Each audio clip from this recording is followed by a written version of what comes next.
welcome to another weekly summary. I'm just here with Ella for the first portion, just to let you guys know she is 9 months old. No, yes, she is 9 months old already, which is so exciting. She is starting to, she's crawling all over the house, and she is walking. She's trying to walk so she can stand by herself for seconds. She's trying to go up the stairs, and she'll walk and with support, of course. But Justin's making funny faces so that she'll smile at the camera for you guys. Yes, and she loves to clap. And she's just, yes, clap and sing and talk, and she just loves everything. She loves learning new things, and she's just become very independent lately. She just loves playing on her own, researching like everything. She studies everything so carefully. She definitely has, I think, Justin and Zen's intense focus when it comes to studying, I guess. Smart girl. Yes, she is definitely smart girl. We're also now 5 months pregnant, which is very exciting. Thank you so much for all the people who've reached out, sending lots of letters of love and prayers. So thank you so much for your support.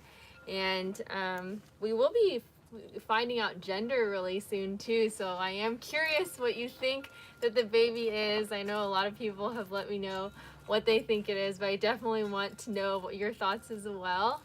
And then we'll be letting you guys know in a future weekly summary as well when we find out. But that's a quick update from us, and yeah, that's about it. And then we do have stuff that's that's coming out, that's new, that I've been working on with other people as well, and that's all going to be coming out in the newsletter as well. So check out sacredwordpublishing.com, and if you scroll all the way down, you will see the place to sign up for the newsletter. Ella looks like she's frowning, but it's the sun. But yay! Ella, say thank you, everyone. Say thank you for all your love. All right, have fun, you guys. Have fun, Daddy and Grandpa. Get some shade, baby. Well, welcome everybody. Good to see you all. I'm Justin Garcia. This is Zen Garcia. And we're going to do our weekly summary real quick. We did have some great radio shows throughout the week, and actually another show that just happened today, a couple hours ago. Sister Diane and Brother Denny Cover drove from North Carolina all the way down here to sunny Georgia in order to do the Enochian calendar class. It was another awesome class. They talked about what's the beginning of the day, either the evening or the morning. How do you make sense of that, and broke it down with some real clear verses. I love that. And Sister Diane and Brother Denny are always a blessing. They brought some delicious food for us to share with the family. Had a great time, great meal. But definitely, if you didn't get a chance to join that live stream, check out that class. There's some great information in there. She just sticks to the verses, sticks to the quotes, and I love that about her. So really diligent study. And yeah, so going back to Wednesday night, I believe that was us, right? I joined my dad for a continuation of our Revelation study. And yeah, it was a really great study. We went through chapter 13. We titled it, of course, The Image of the Beast, the Mark of the Beast, Revelation chapter 13. Very famous chapter in the Bible that many people are probably familiar with, even if they don't know exactly what chapter and number it is. It does talk about the image of the beast, the mark of the beast.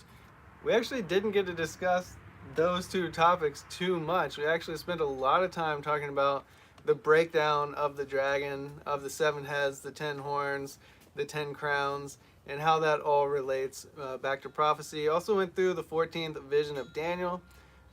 So far, I've really just loved going through that study with my dad. Going through the Revelation series has been a blessing, and something that we've done together so many times, but now doing it forcing us to sit down for 2 Right. hours straight with no distractions and just stick to that is it's been really fruitful. So I feel Yes. like every time we sit down and do that study, there are some really amazing insights that come out. So anything you wanted to I bring forward agree. from I that show?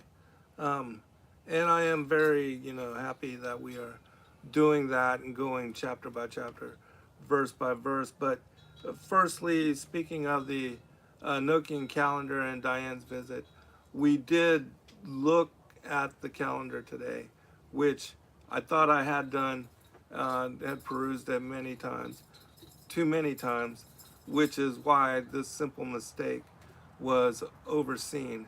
And so I have to do an update, which means I missed one of the days, which is going to throw the calendar off by one day every day. And because so many of you were waiting for and looking forward to that, we had a lot of pre-orders, which I'm sad that I messed it up. I'm sad for, just the family that we're gonna have to do the replacements and all this, and we're gonna figure out how to get that all corrected and rectified as soon as possible. But I apologize. Again, it's the calendar is a very difficult thing to create, especially when you're looking at it so much and having done it so many times over all these years. And I do normally make mistakes, and I try to look to the proof copy to fix it, but I was behind this year by a month. Everybody was looking forward to it. Justin was getting emails every day. Where's the calendar? And can you send it out? When's it coming out? And so I tried to rush it, but also be thorough. And those two things don't go together. And so tomorrow I will be updating, fixing it, and then we're gonna decide on how to make it up to those of you that have already purchased the calendar, whether that's by sending out free digitals or discount, or those of you that are adamant about getting a replacement copy that we're going to try to make it right.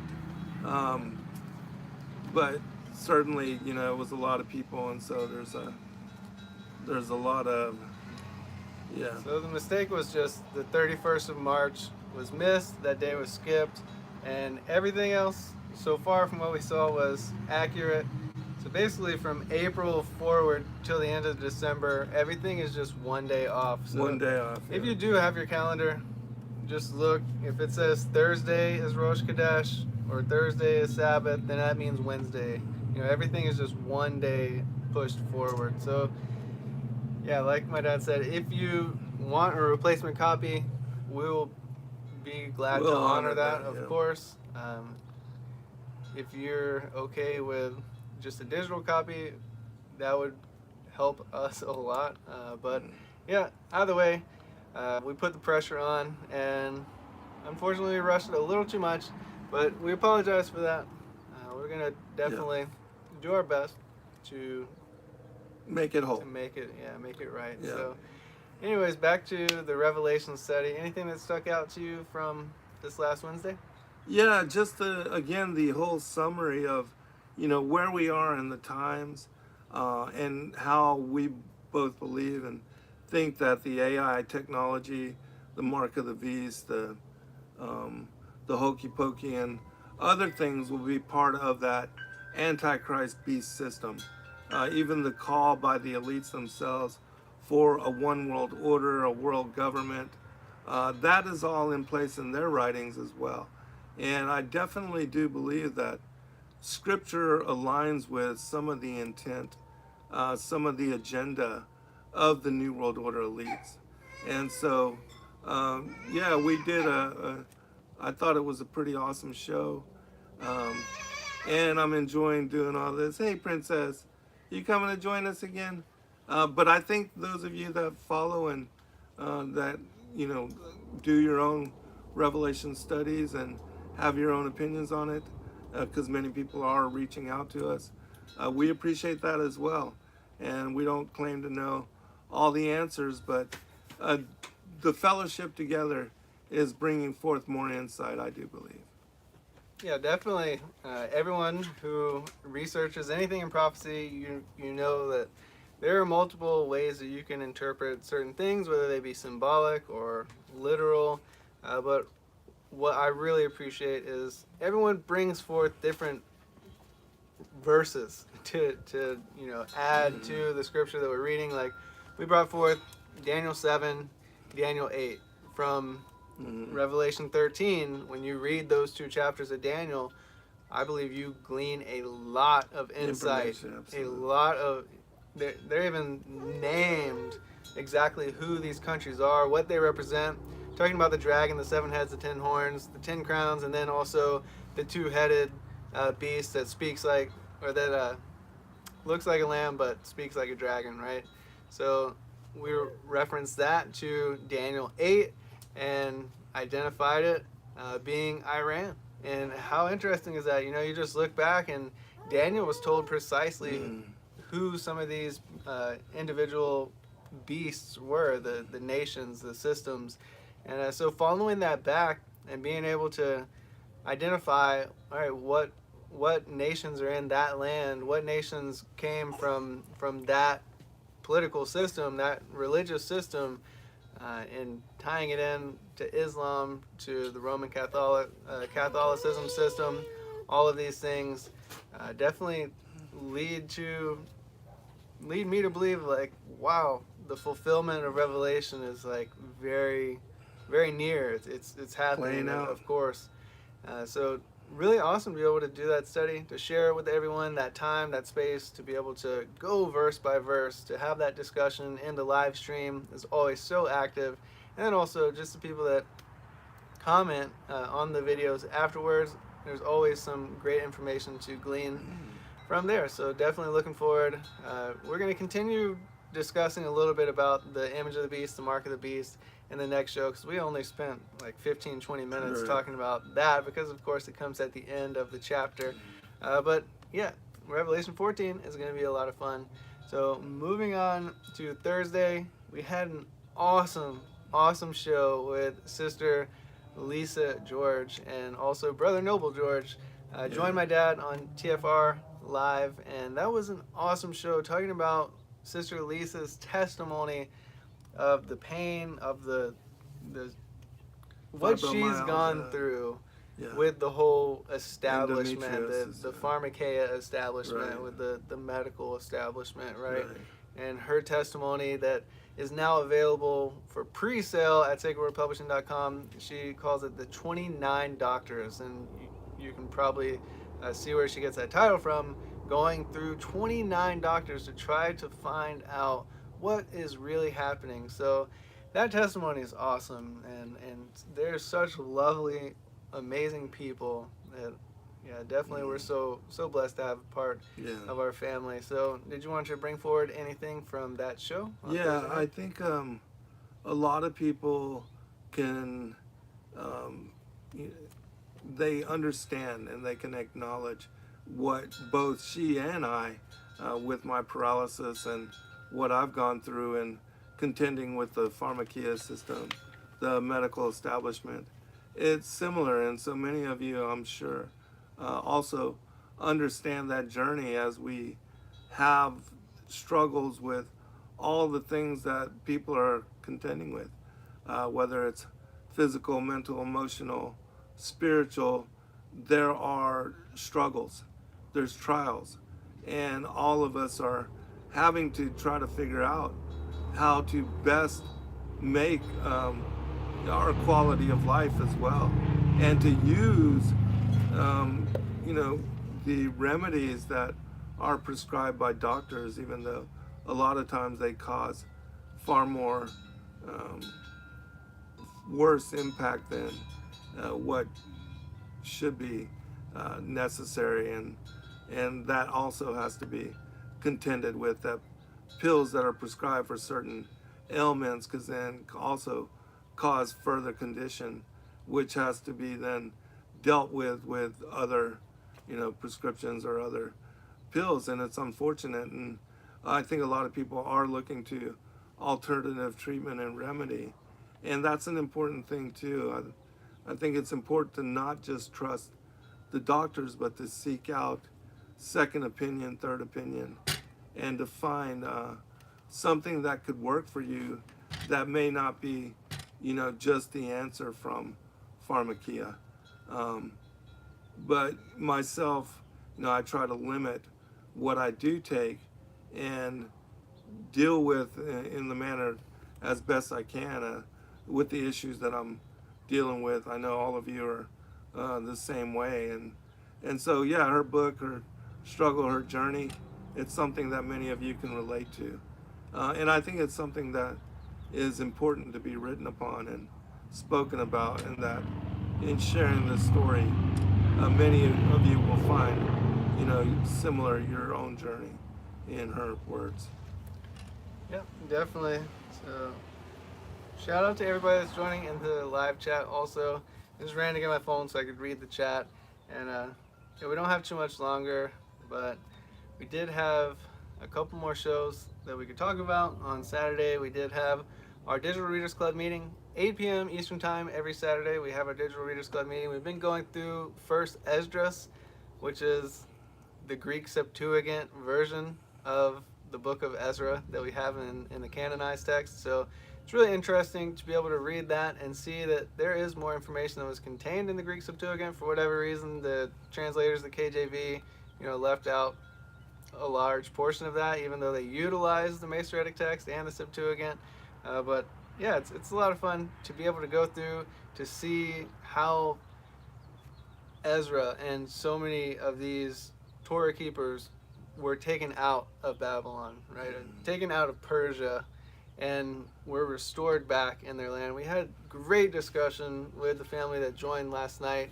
There's a lot of really interesting insights that you could pull forward from that study, and especially in our own time. We're talking about coming out of Babylon, right? Absolutely. And rebuilding the temple. And one of the verses that stuck out to me the most was that there were just passerby that were in the Persian Empire was huge, and Jerusalem, of course, was part of the Babylonian Empire that they conquered, because Cyrus and Persia conquered Nebuchadnezzar and his offspring, their kingdom of Babylon.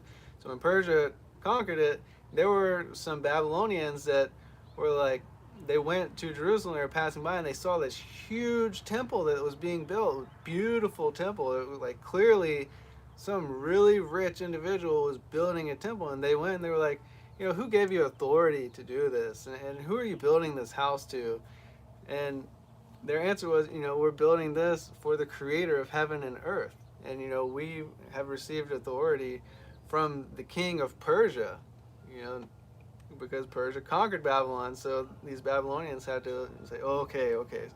The king of Persia said that, and you're going to, you're doing that. Of course, this was under the king Darius, right? Anyways, getting back into too much history, but I just thought that's how we should be living now, right? As the temples that are being built up, even though we're in technically Babylonian territory still, we should be full of precious stones, like the love that we share with the world, the joy that we carry, the smiles that we give to passerby. They should say, wow, like, who are you building that temple for? Like, who are you doing this for? Who are you so happy for? Why are you so merciful to people who hate you or want to spit in your face? Why are you kind to those people? And you're like, well, I'm building this temple for the Most High, the creator of heaven and earth, and you can build your body as a temple for him and his Holy Spirit as well. And I just think that was a beautiful revelation. But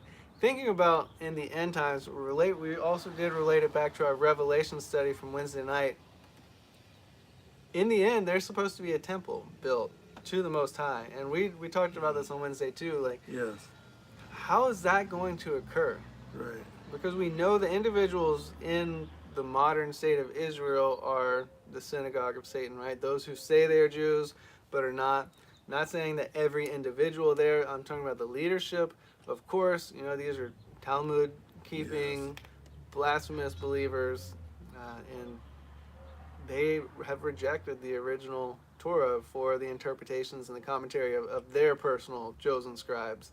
But we know that they're wrong. We know that they have worked throughout the past 2,000 years to try to cover up their mistake of crucifying the Savior, and they have done a really bad job. That's why we're here, and we have a testimony where we can know without any doubt that the Creator himself came into the world, born of a virgin, lived a perfect life, died on the cross, and defeated death and rose from the dead. And, we know those things to be true. They were written from the prophets all the way from Enoch, and Adam even, all the way through to King David, and afterwards, of course, with Isaiah. And, all the prophets spoke about the Messiah, of his life, his birth, his death, and his resurrection. And David even went as far as to give the exact details of his death, and the piercing of his hands and his feet, and the whole crucifixion event was prophesied in Psalm 22. So the question is, who is going to build up this third temple, and why in the world would it be considered the temple of God? Because in 2 Thessalonians 2, we're told that the son of perdition, the Antichrist as we call him, is going to stand in the temple of God, claiming to be God.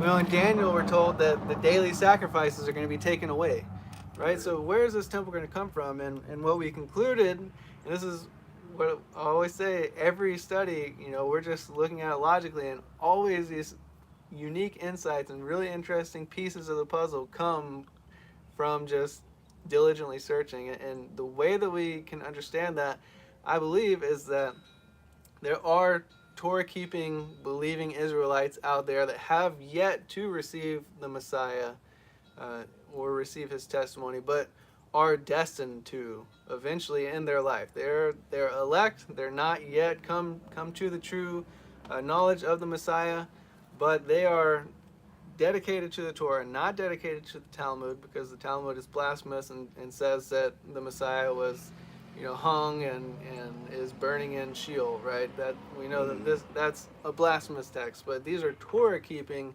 and what I believe would be part of the 144,000 Israelites that would come to the faith during that tribulation period. So if the synagogue of Satan utilizes these Torah keeping true Israelites to rebuild the temple, to restart the sacrifices, and then they enter into that temple, if they're just using them as puppets, right? Giving them allowance, like Cyrus would allow them to rebuild the temple, and then all of a sudden, if they do away with the priesthood and they have their leader, Satan, or the Antichrist, come into that temple that they built, well, that makes perfect sense.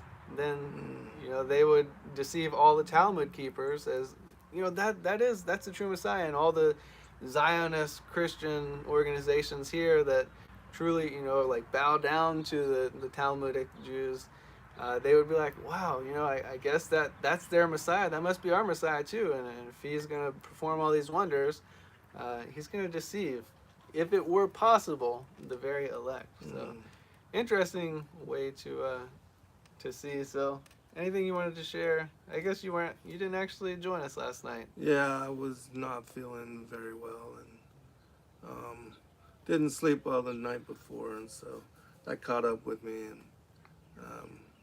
but anyways, as far as the interpretation, the perspectives, it's all something to consider, and we're both and all of us together are going through it as a community and sharing what we can, and to learn from each other and one another about all these topics. But I think that one thing is for certain, I believe, is that we are in those times in one way or another, that this is that we are that generation, I believe. And of course we don't know the exact day or the hour, but I think we recognize the season. So important study. Prophecy, I believe, is one of the most important things we can do with our time and our effort right now. Yeah, absolutely. So really appreciate everybody for joining in. This has been our weekly summary. We know for the past couple weeks we weren't able to provide that weekly summary. We've been busy with so many things, but prayerfully we'll be able to join and to continue doing this, and maybe join a little earlier so we can do some more Q&A afterwards. But definitely appreciate everybody. A little update from the orphanage. We were able to send them around $9,500 from donations that we've collected. 10% from Sacred Word Publishing and straight donations to Endeavor Freedom. We were able to send all that money over there, and they are so blessed. They're doing so much community outreach. I really encourage you, if you haven't done so already, go to facebook.com/EndeavorFreedomINC. This isn't like a commercial plug. This is just where you can go in. You don't have to pay anything. You don't even need a Facebook account. You can just see all the photos and the videos that our brother Nalgong over there shares of all the children. And it's amazing that they're not just like, one of the things that Joy and I found wrong with some of the orphanages that we visited in India was that they became really rich. Because of all the Westerners, the donations that you give go so far. But the orphanages kind of kept it for themselves from what we saw. And so the local villagers, they looked at the orphans as like celebrities because they were, so well taken care of, like clean. They had all the food, all the water that they needed. So we really wanted this orphanage that we established with your help, and of course with the help of the Most High. We wanted to be focused on doing community outreach, and that has taken, you've done so much work. There's been so many fruits spread. This is really a fruitful tree for the kingdom that's been planted over there. So I really encourage you to please do go to facebook.com/EndeavorFreedomINC and just look at some of the pictures and the testimonies that Brother Nalgong shares. They're working so hard, and so many lives have been blessed. And I really feel like we're standing up and we're taking root in this country that's been dominated by Buddhism, and of course Islam is coming in. They're being squeezed by Hinduism on the west, and that little Christian community I feel like is being strengthened by that home that you have helped us to secure there. So it's a light up the top of the hill. It really is. It's a light in a dark place. So we really appreciate all of your help, all of your support with the children over there in the Endeavor Freedom Orphanage home. And we appreciate your support just hanging out here with us as a family, as a congregation on the Zen Garcia YouTube channel. And we will see you all throughout the week. Shalom. Be blessed all. Bye. Say good night. Bye. Bye, everybody. Bye.